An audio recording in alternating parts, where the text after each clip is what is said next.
B Y Raghavendra ಅವರು ತಮ್ಮ ನಿವಾಸದಲ್ಲಿ ಮಕರ ಸಂಕ್ರಾಂತಿ ಹಬ್ಬವನ್ನ ಸಡಗರದಿಂದ ಆಚರಿಸಿದ್ದಾರೆ. ಸಾರ್ವಜನಿಕರಿಗೆ ಎಳ್ಳು ಬೆಲ್ಲ ಹಂಚಿ ಹಬ್ಬದ ಶುಭಾಶಯಗಳನ್ನು ವಿನಿಮಯ ಮಾಡಿಕೊಂಡಿದ್ದಾರೆ.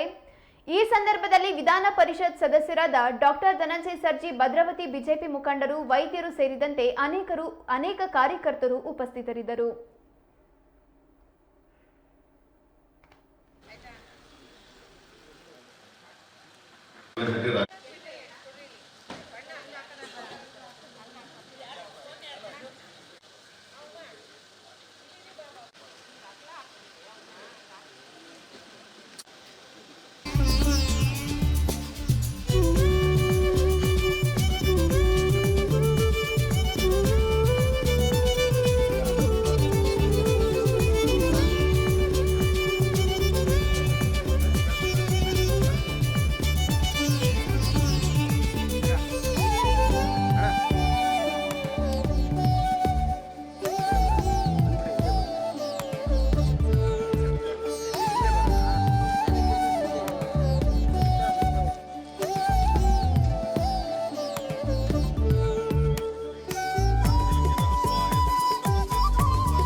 ಡಾಕ್ಟರ್ ಸರ್ಜಿ ಅವರ ನೇತೃತ್ವದಲ್ಲಿ ಎಲ್ಲ ಮಕ್ಕಳ ತಜ್ಞರು ಎಲ್ಲ ಪೀಡಿಯಾಟ್ರಿಷಿಯನ್ ಡಾಕ್ಟರ್ಸ್ಗಳೆಲ್ಲ ಸೇರಿಕೊಂಡು ಇದೊಂದು ಸಂಕಲ್ಪ ಮಾಡಿದ್ದಾರೆ.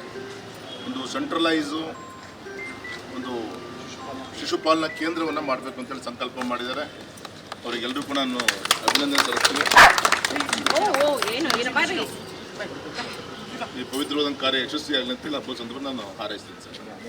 Thank you sir. ಆದ್ಮೇಲೆ ನಮಗೆಲ್ಲ ಮುಖ್ಯರಾಗಿರೋ ಸುಭಾಷ್ ಅವರಿಗೆ ಸಂಸದರ ನಮ್ಮೆಲ್ಲ ನೆಚ್ಚಿನ ನಾಯಕರು ಶಿವಮೊಗ್ಗ ಜಿಲ್ಲೆಯ